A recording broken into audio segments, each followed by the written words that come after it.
할렐루야. 예수 그리스도 이름으로 하나님 말씀 증거하겠습니다. 오늘부터 로마서 각 장의 내용을 구체적으로 좀 배워보도록 하겠습니다. 성경은 하나님의 성령의 감동으로 기록된 것이기 때문에 우리가 이해할 때에도 성령의 감동이 필요합니다. 단지 이것이 두뇌로 되는 것이 아니라 성령의 감동이 있을 때에 우리가 이 말씀을 바르게 이해할 수 있습니다. 성령께서 우리의 모두에게 역사하셔서 우리가 하나님 말씀을 깨달을 수 있도록 인도해 주시기를 구합니다. 우리가 로마서를 다 읽을 수가 없습니다. 시간이 너무 많이 걸리기 때문이죠. 그래도 로마서 첫 절은 우리 같이 읽도록 하겠습니다. 로마서 1장 1절 로마서 1장 1절 같이 읽겠습니다. 시작. 예수 그리스도의 종 바울은 사도로 부르심을 받아 하나님의 복음을 위하여 택정함을 입었으니. 네. 자, 교재를 참고하셔서 진행하도록 하겠습니다. 이번 문제를 바로 보도록 하겠습니다. 바울 사도는 여기서 자기 자신을 사도라고 강조하고 있습니다. 사도라는 이 말의 뜻은 보내심을 받은 자라는 뜻이죠. 바울 사도가 스스로 이렇게 사도다 이렇게 말하는 것은 좀 민망한 일은 아닐까요? 내가 사도인데 너희들이 내 말을 들어야 되지 않겠느냐, 뭐 그런 뜻은 아닐까요? 자기를 높이고 또 자랑하는 그런 말일까요? 그렇지 않습니다. 바울 사도가 이렇게 말을 하는 데는 이유가 있습니다. 우리 로마서 10장을 보겠습니다. 10장 13절부터 15절까지를 보겠습니다. 자, 이 말씀을 보시면 우리가 어떻게 구원에 이르게 되는지, 구원의 과정, 구원의 사슬이라고 할 수 있는데요. 13절에서 15절 같이 읽겠습니다. 시작.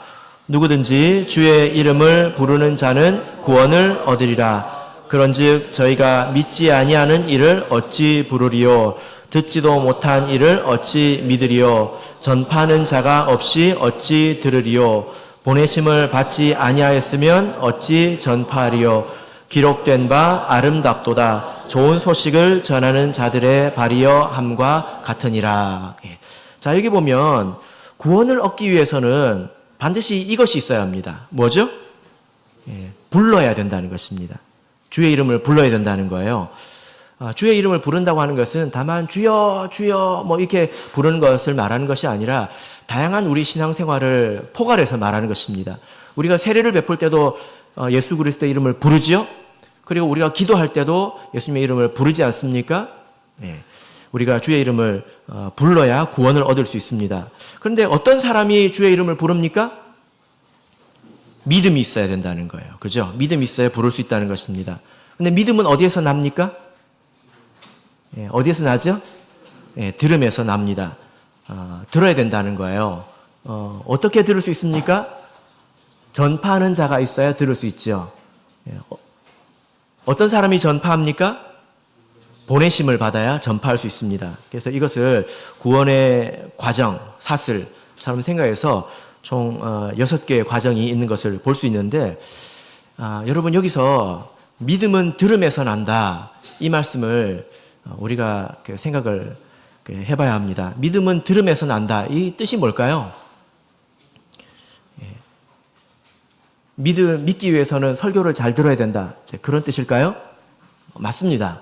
맞는데 믿음은 들음에서 난다라는 그 말의 반대말이 뭘까요? 그러면 우리가 반대말을 생각해 보면 이 뜻을 좀 더 분명하게 알 수 있습니다. 믿음은 들음에서 난다라는 말의 반대말이 뭘까요?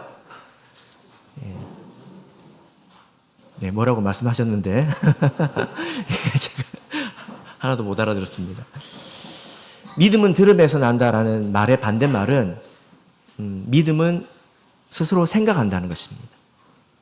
스스로 생각해서 진리를 깨달을 수 있다는 거예요. 믿음은 우리가 진리를 깨닫는 것은 스스로 생각해서 깨닫는 것이 아니라 누가 말해줘서 들어서 깨닫는다는 것입니다. 그래서 불교에서는 자력 구원을 이야기를 하죠. 스스로 열심히 묵상하고 또 수행하면 득도한다고 이렇게 가르치지 않습니까? 예, 근데 우리 기독교는 그런 면에서 완전히 반대 방향이죠. 스스로 생각할 수 있는 것이 아니라 누가 말해줘서 들어야 진리를 깨닫고 믿을 수 있다는 것입니다. 그런 것 같습니까? 성경은 그렇게 이야기하고 있죠. 그런데 우리가 어떻게 들을 수 있습니까? 예, 누가 전파해줘야 된다는 거예요. 예, 누가 전파합니까? 보내심을 받은 자가 있어야 전파한다는 거예요. 보내심을 받았다고 하는 것은 직분을 말하는 것입니다. 예, 그래서 진리라고 하는 것은 내가 어느 날 하늘에서 텔레파시가 와가지고 성령의 감동으로 찌릿찌릿 해가지고 내가 깨닫는 게 아니라 하나님께서 보내신 사람을 통해서 들어야 내가 깨달을 수 있다는 것입니다. 바울 사도가 이 말을 왜 하고 있냐면 자기가 그 보내심을 받은 자다 이야기를 하고 있는 거죠. 그래서 내가 전하는 복음을 잘 들어라 이제 그런 뜻이겠죠. 자 여러분 우리가 여기서 신앙생활을 잘할 수 있는 비결을 믿음을 빨리 성장할 수 있는 그런 비결을 하나 배울 수 있는데 뭘까요? 잘 듣는 것입니다.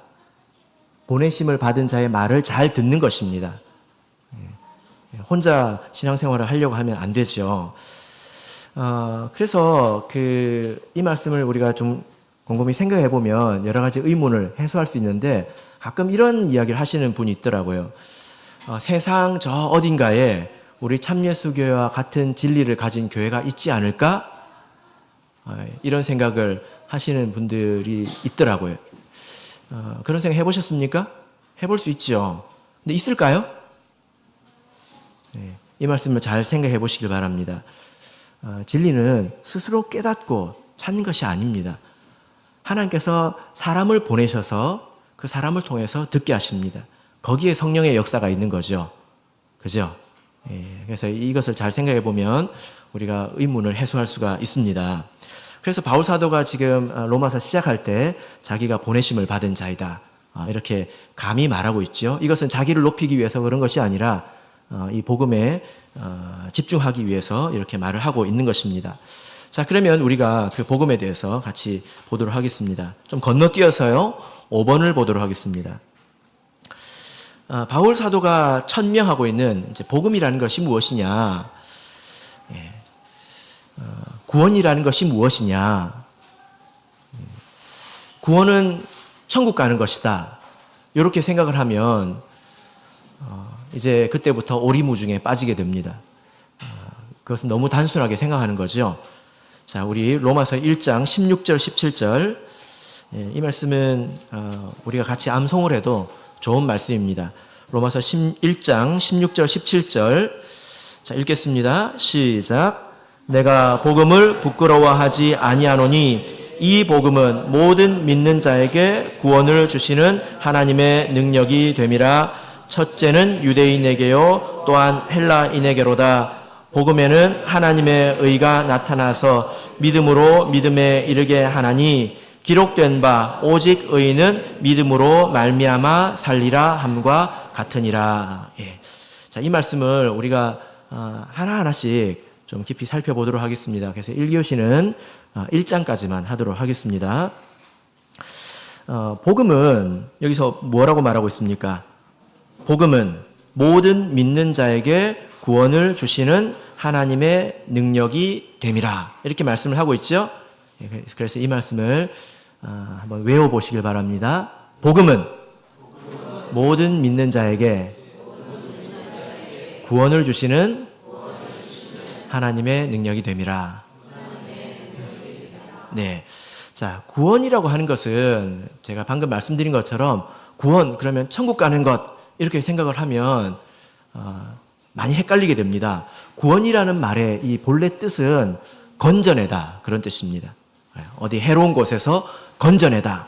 그래서 성경을 보면 이 구원이라는 말을 다양한 곳에서 쓰고 있습니다. 그죠?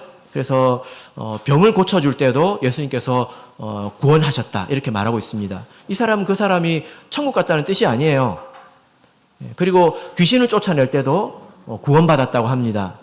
이것도 그 사람이 천국 간 건 아니죠. 그죠? 그래서 구원은 다양한 해로운 곳에서 건져냄을 받았다라고 할 때 구원이라는 표현을 씁니다. 그러면 복음에서 말하는 구원은 어디서 건져내는 것일까요? 예, 바로 죄에서 건져내는 것입니다. 우리가 이 말씀을 어디서 할 수 있습니까? 마태복음 1장 21절이죠. 자, 우리 같이 읽겠습니다. 마태복음 1장 21절. 그래서 이것은 이제 머릿속에 박아 두셔야 되겠죠? 구원은 어디서 건져내는 것이다? 죄에서 건져내는 것이다. 자, 읽겠습니다. 시작. 아들을 낳으리니 이름을 예수라 하라. 이는 그가 자기 백성을 저희 죄에서 구원할 자이심이라. 예, 예수님께서 사람들을, 자기 백성을 구원하실 텐데, 구원하시기 위해서 오셨는데 어디서 구원하신다고 하고 있습니까? 죄에서. 예. 그런데 한번 이 말을 잘 생각해 봅시다. 죄에서 구원한다라는 말의 뜻이 뭐죠? 죄를 안 짓게 해주신다는 말일까요? 아니면 죄를 지어도 괜찮다는 뜻일까요? 이게 뭐죠? 죄에서 건져내 주신다라고 하는 것은 죄의 대가에서 건져내 주신다는 것입니다. 죄를 지으면 죄의 대가가 있죠. 그죠? 예, 참 죄가 아주 기가 막힌 씨앗입니다. 그래서 죄는 딱 심으면 반드시 자라고 열매를 맺습니다. 그 죄의 대가가 있죠. 죄의 열매가 있습니다. 거기서 우리를 건져내 주신다는 거예요. 그래서 죄에서 우리를 구원해 주신다고 할 때는 이 죄의 대가를 생각해야 되는데, 죄는 어떤 대가가 있을까요? 예, 죄는 여러 가지 열매를 맺는데, 여러분 교재를 보시면 표가 있을 것입니다. 거기 보면 과거, 현재, 미래, 지금 세상에 살아있는 사람을 기준으로 볼 때 이렇게 볼 수가 있는데요. 죄는 죄를 짓는 순간 즉각적으로 하나님과 단절되게 되어 있습니다. 첫 번째 열매가 뭐죠? 단절입니다. 하나님과 단절됩니다. 그래서 성경에서는 어떤 이야기가 있습니까? 아담과 하와가 죄를 지으니까 에덴 동산에서 추방했잖아요. 이것은 이제 단절을 말하는 것입니다. 그래서 하나님과 관계가 끊어진다는 거예요. 그때부터는 하나님을 아버지라고 부를 수 없습니다. 하나님을 그냥 하나님이라고 부를 수 있는 거죠. 그죠? 관계가 끊어졌기 때문에. 그러면 죄는 하나님과 관계가 끊어지고 끝나는 것이냐? 그렇지 않습니다. 죄는 현재적으로 계속 죄에 얽매이게 만듭니다. 그래서 우리가 창세기를 보면 아담과 하와가 에덴 동산을 쫓겨나고 나서 밖에서 제일 먼저 일어난 일이 뭘까요? 가인이 아벨을 죽인 이야기예요. 예, 죄가 심화됐다는 것입니다. 예, 나사를 돌리면 어떻게 됩니까? 전진하잖아요. 예, 그래서 하루하루 삶을 계속 반복하면 죄가 깊어진다는 것입니다. 죄는 그 하나의 죄로 끝나는 것이 아니라 계속 죄에 얽매이게 만든다라는 것이죠. 그래서 죄의 노예가 되게 하고 죄에 속박되게 됩니다. 그러면 미래의 죄의 대가는 무엇일까요? 최종적으로 영원한 심판을 받게 되는 것입니다. 그죠? 그래서 죄의 열매는 이렇게 세 가지를 생각하시면 되겠습니다. 첫 번째는 하나님과 단절되고, 그 다음에 두 번째는 죄에 계속 얽매여서 죄 가운데서 살아가게 만들고, 세 번째는 그렇게 죄 가운데서 살아가다가 영원히 사는 건 아니지 않습니까? 딱 죽으면 하나님이 그 죄에 대해서 영원한 심판을 하게 된다는 것입니다. 그때부터는 죄를 지을 수 없겠죠. 그죠? 그래서 구원이라고 하는 것은 이 세 가지 죄의 대가에서 우리를 건져내 주시는 것이다. 이렇게 보시면 되겠습니다. 그죠? 그러면 이 세 가지 에서 건져내 주시는 것을 반대로 생각해 보면 우리가 알 수 있죠. 첫 번째로 하나님과 단절된 관계를 회복하는 것, 이게 구원입니다. 하나님과 상관이 없었습니다. 하나님을 그냥 하나님으로만 부를 수 있었는데 하나님과 관계가 회복되면 이제 하나님을 뭐라고 부를 수 있을까요? 아버지라고 부를 수 있습니다. 아버지라고 부를 수 있는 거죠. 이것은 우리가 세례를 통해서 하나님의 자녀가 되는 것을 말합니다. 칭의라고 하죠. 하나님의 의를 우리가 입혀주신 것, 하나님의 관계가 회복된 것입니다. 그러면 이제 끝나는 것이냐? 그렇지 않아요. 두 번째는 어떤 것이 있습니까? 예, 죄의 얽매임에서 우리가 세례를 받아도 사실 죄의 습관, 생각 이런 것들은 그대로 있잖아요. 세례를 받은 지 너무 오래되셔가지고 잘 기억이 안 나시죠? 예, 세례 받으면 사람이 바뀝니까? 제가 보니까 아닌 것 같아요. 예, 그때부터 사실 시작이지 않습니까? 그래서 그 이후로는 하나님께서 그 사람을 지속적으로 인도해 주십니다. 예, 그래서 나사를 이렇게 반대로 돌리는 거죠. 그래서 하루하루 살아가면 이제 죄에서 후퇴하게 됩니다. 여러분은 지금 우리는 이 과정 가운데 있잖아요. 제가 여러분께 한번 물어보고 싶습니다. 여러분은 하나님께서 나에게 말씀하신다라는 것을 느낍니까? 이제 그만 좀 해라. 이렇게 해야지. 라고 말씀하신다는 걸 느낍니까? 제가 왜 이렇게 물어보냐면 못 느낄 수 있다는 걸 제가 알거든요. 이게 제 경험이기도 하니까. 그죠? 예. 근데 제가 이렇게 말씀을 드려볼게요.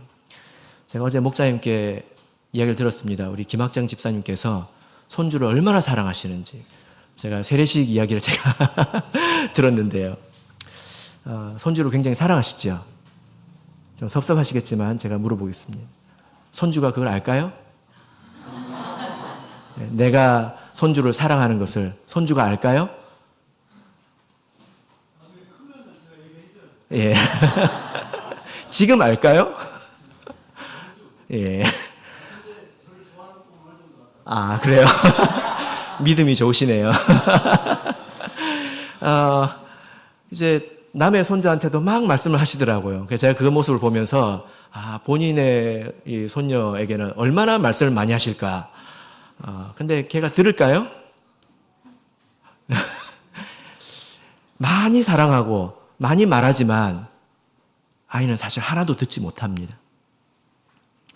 우리가 신앙적으로 그렇습니다. 우리가 신앙적으로 아기일 때는 하나님이 사랑하시고 하나님께서 나에게 말씀하셔도 듣지 못합니다. 그러나 괜찮지요. 왜냐하면 아기니까. 그런데 20년이 지났는데도 못 들으면 어떻게 될까요? 20년이 지났는데 아버지가 나를 사랑하나, 우리 엄마가 나를 사랑하나, 그렇게 생각하면 부모님이 좀 속상하지 않겠습니까? 우리가 신앙생활을 하면서 이것을 알아야 합니다. 신앙생활은 하나님과 나와의 관계이죠. 그죠? 아주 건조한 종교 활동이 아닙니다. 그래서 내가 하나님께서 나에게 말씀하신다라는 것을 마땅히 알아야 합니다. 이게 아주 갓난아기가 아니라면, 어린아이가 아니라면 우리에게 당연한 것이죠. 그죠? 그래서 하나님께서 이것을 싫어하시는구나. 하나님께서 나에게 이렇게 말씀하시는구나. 이것을 느끼고 하나님이 나를 사랑하신다는 것도 알고 그렇게 우리가 죄 가운데서 한 걸음 한 걸음 빠져나오는 것이 우리가 또한 구원받고 있는 것입니다. 죄에서. 죄에 더 이상 이제 얽매이지 않잖아요. 그런 사람들이 일평생 살아가고 일생을 마치면 어디에 가게 될까요? 천국에 가게 되는 것입니다. 죄도 열매 맺는 과정이 있듯이 우리 구원에도 이런 과정이 있다는 것입니다. 구원이 점이 아니라는 거예요. 천국 가는 점이 아니라 시작부터 끝까지 그런 과정이 있다는 것입니다. 그럼 지금 우리가 해야 될 건 뭐죠? 듣고 따라가는 것 아니겠습니까? 누구의 말을 들어야 합니까? 보내심 받은 자의 말을 들어야 합니다. 이것이 지혜이죠. 자, 이것이 구원입니다. 근데 이 구원은 어떤 사람에게 주어집니까? 모든 믿는 자에게 구원이 주어집니다. 그래서 구원이라고 하는 것은 모든 사람에게 주어지는 것이 아니라 모든 믿는 자에게 주어집니다. 그래서 우리가 신앙생활을 하면서 계속 관심을 가져야 되는 것이 믿음이라는 것이 무엇이냐. 이것에 대해서 우리가 분명하게 알아야 합니다. 여러분, 믿음이라고 생각하면 여러분 어떤 생각이 떠오르십니까? 뭐가 믿음이 좋은 것입니까? 어떤 사람을 보고 믿음이 좋다고 이야기하십니까? 그렇게 생각하십니까? 어떤 게 믿음이 좋은 거죠? 사실 여기에 아주 큰 문제가 있는데요. 한국 사람들은 이 믿음에 대해서 막연하게 생각하는 게 제일 큰 문제입니다. 믿음에는 대상이 있고 내용이 있는데 한국 사람들은 덮어놓고 열심히 하고 덮어놓고 정성으로 하는 것, 이걸 중요하게 생각하거든요. 그래서 막연합니다. 대표적으로 어떤 이야기를 들어볼 수 있냐면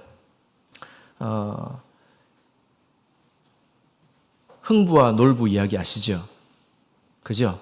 흥부가 착하게 살았잖아요. 그래서 어떤 일이 생겼습니까? 제비 다리를 고쳐줬잖아요. 제비가 뭘 물고 왔습니까?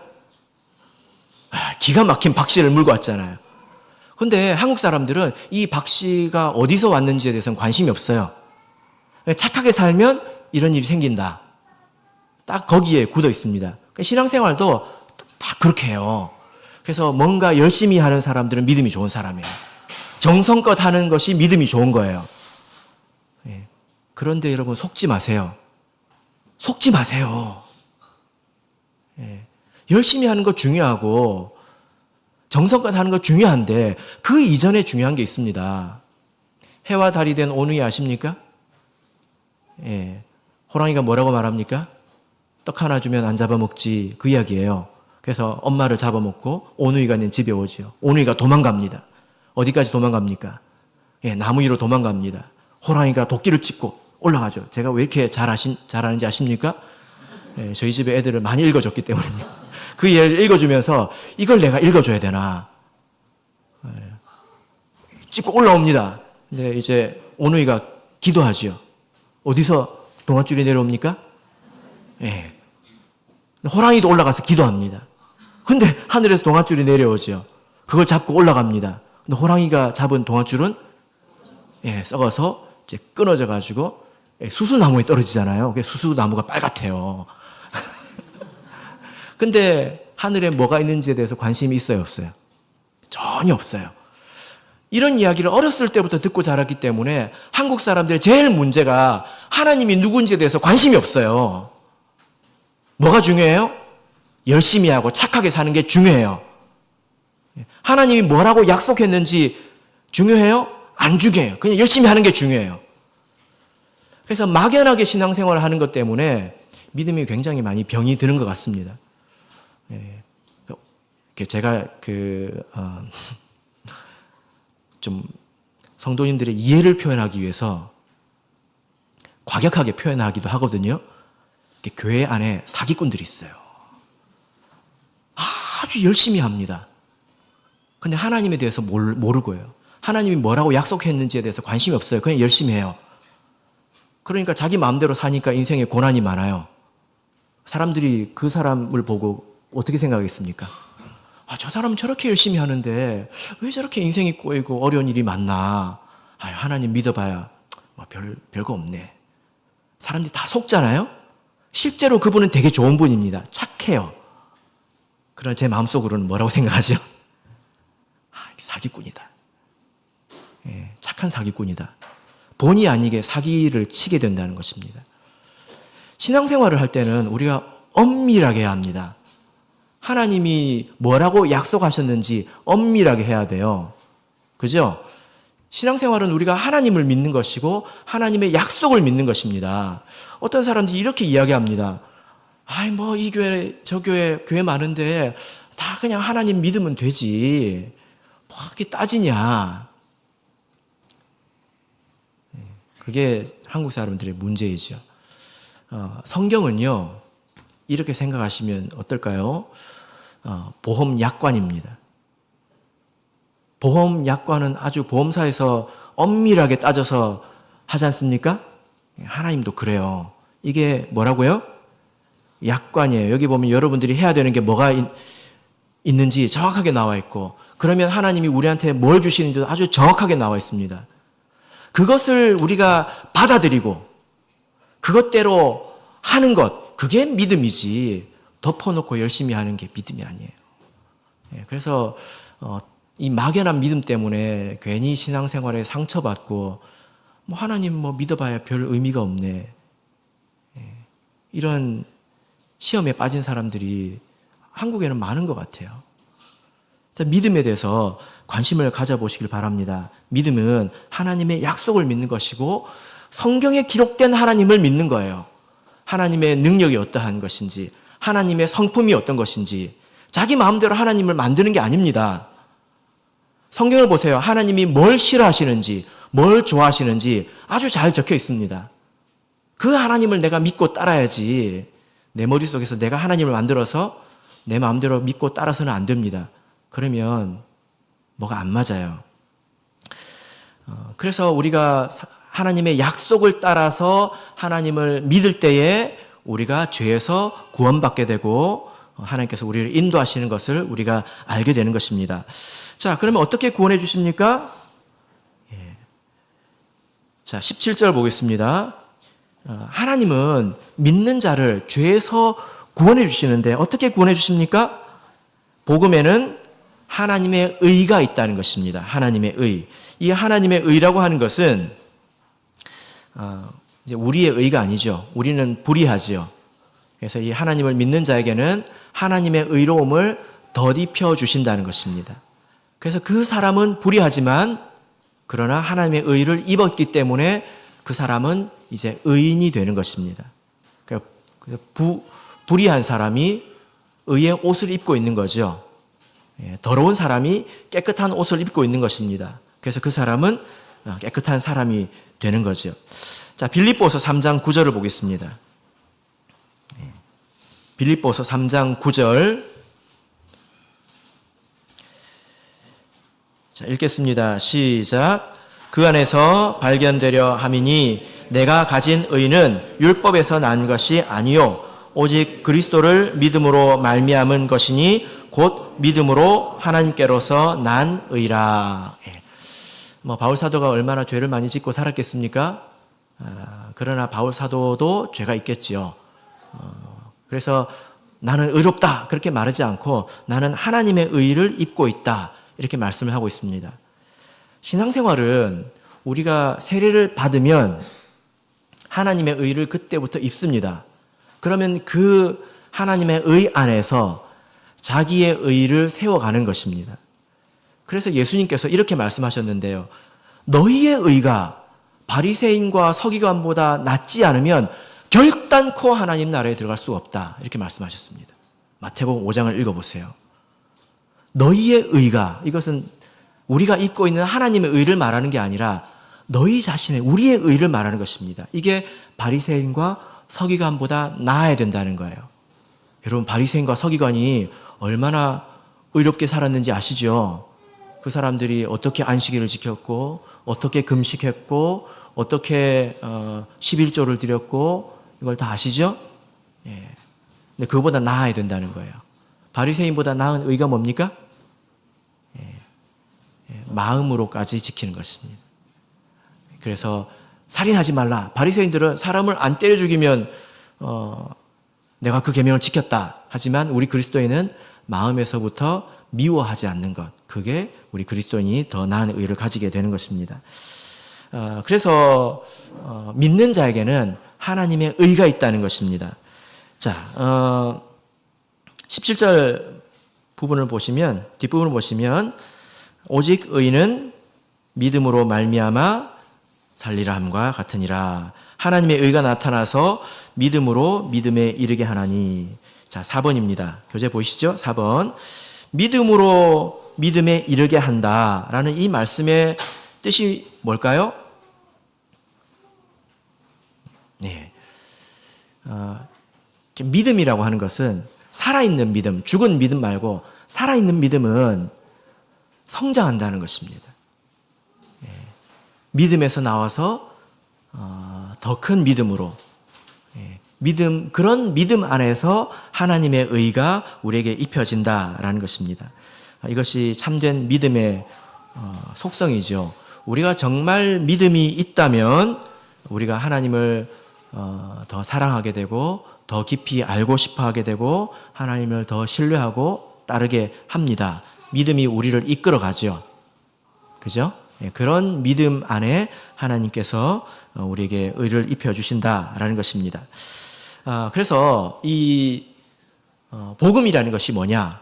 이걸 말씀드렸는데, 자, 우리 다시 한번 생각해 보십시다. 복음은 뭐죠? 모든 믿는 자에게 구원을 주시는 하나님의 능력이다. 이거를 풀어서 한번 생각해 보십시오. 복음은 우리를 죄에서 건져주시는 것인데, 죄는 열매가 있다는 거예요. 즉각적으로 하나님과 단절하게 하고 거기에 계속 얽매여서 계속 악해집니다. 그래서 마지막엔 심판을 받게 되지요.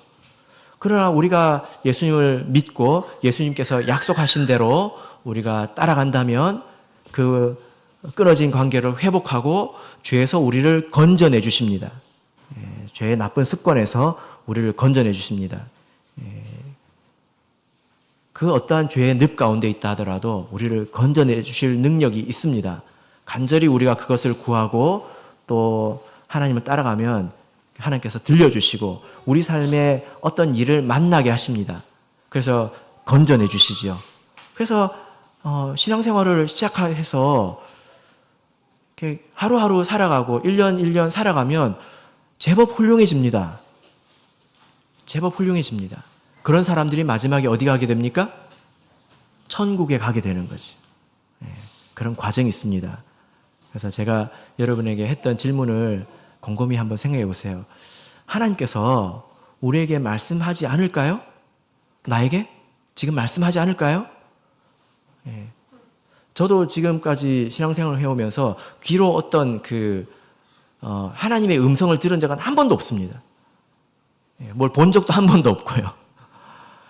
그런데 하나님께서 저에게 말씀하시는 것을 압니다. 그래서 지금 나에게 뭘 말씀하시는가 들어보세요. 만약에 내가 그게 잘 들리지 않는다면 하나님은 나에게 말씀하신다라는 믿음을 가지고 찾아보십시오. 내가 알지 못하는 상태에서 계속 신앙생활을 하는 것은 마치 무엇과 같습니까? 갓난아기 같은 신앙입니다. 사랑만 받고 있는 거죠. 자, 이제 우리 강의 3으로 넘어가겠습니다. 어제 말씀드렸는데 교재는 8강까지로 되어 있고 이번이 이제 7시간이기 때문에 조금 빨리 진행을 하도록 합니다. 자, 1번 로마서 1장 8절에서 3장 20절은 몇 개의 단락으로 이루어져 있는가? 자, 첫 번째 1장에서는 복음이라는 게 뭐냐에 대해서 압축적으로 이야기를 했죠. 1장 18절에서 3장 20절은 지금 뭘 말하고 있는 거냐? 이것은 모든 사람들을 정죄하고 있는 것입니다. 그래서 모든 사람들이 하나님의 진노 아래 있고 모든 사람들에게 다 죄가 있다. 그래서 모든 사람들에게 복음이 필요하다. 이것을 말하고 있는 거예요. 그래서 교재를 보시면 복음의 필요성이라고 아마 되어 있을 겁니다. 자, 그래서 이제 이 1장 18절부터 3장 20절은 총 4개의 단락으로 이루어져 있는데 오늘은 첫 번째 단락까지 보겠습니다. 첫 번째 단락은 1장 18절부터 끝절까지 32절까지입니다. 그래서 여기서는 세상의 이방인들이 다 타락했다. 이것을 이제 말씀을 하고 있습니다. 자, 오늘 그 부분을 보도록 하겠습니다. 자, 1장 18절, 19절까지 우리 같이 읽어보겠습니다.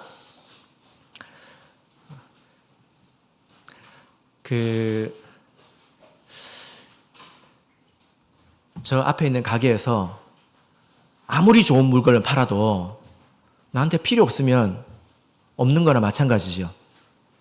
그죠? 복음도 똑같습니다. 내가 필요성을 느껴야 이것이 있는 것이지 필요성을 못 느끼는 사람들은 복음이 없는 것과 마찬가지죠. 그래서 우리가 지금부터 생각해야 될 것은 나에게 정말 복음이 필요한가?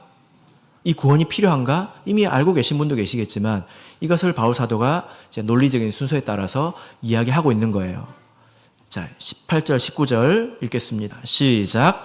하나님의 진노가 불의로 진리를 막는 사람들의 모든 경건치 않음과 불의에 대하여 하늘로조차 나타나나니 이는 하나님을 알만한 것이 저희 속에 보임이라. 하나님께서 이를 저희에게 보이셨느니라. 아멘. 자, 여기 보면 이제 이방인들에 대해서 이야기를 하고 있습니다. 복음이 필요한 이유가 무엇입니까?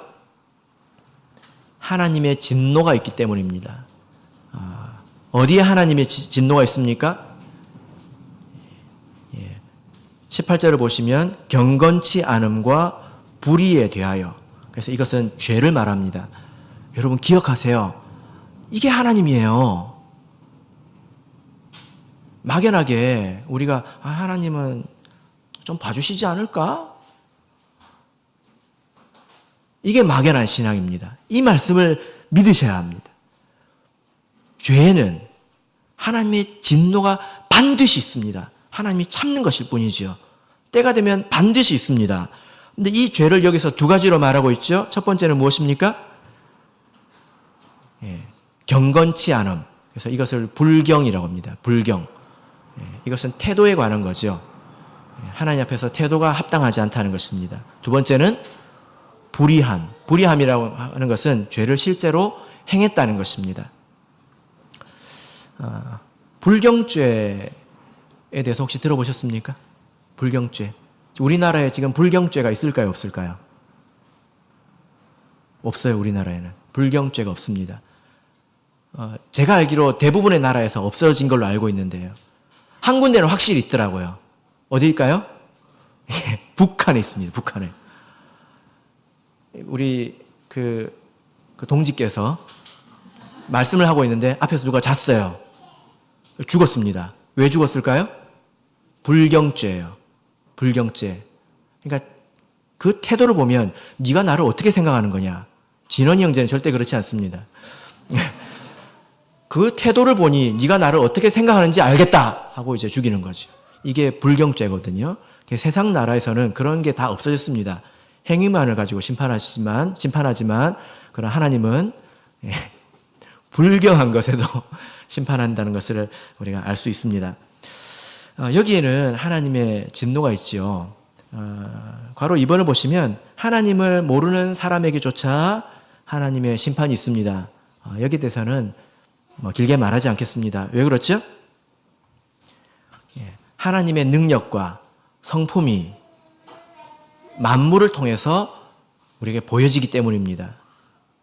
미술관에 가서 그림을 봤는데 누가 물감을 쏟아서 저렇게 됐다라고 누가 믿겠습니까? 아무도 안 믿지요. 그렇죠? 그보다 훨씬 더 아름답고 생명력 있는 이 천지 만물이 어떻게 그냥 생길 수 있겠습니까? 그래서 사람들이 이미 다 알고 있다는 거예요. 조물주라는 말 아시죠? 조물주라는 말의 뜻이 뭡니까? 세상을 만든 주인이라는 뜻이잖아요. 조물주라는 말을 그리스도인이 만든 게 아닙니다. 하나님을 안 믿는 사람들이 이미 그걸 만들었다고요. 천지, 소풀 먹이면서 천지 만물을 보면서 이 어디서 왔을까? 생각을 했다는 거예요. 그래서 보이지 않는 어떤 주인이 있다는 관념이 사람들에게 이미 있다는 것입니다. 그래서 핑계할 수 없다는 거예요. 50분이 되었습니다. 이번 거를 다 못하고 일단은 마치도록 하겠습니다. 다 같이 묵도하겠습니다.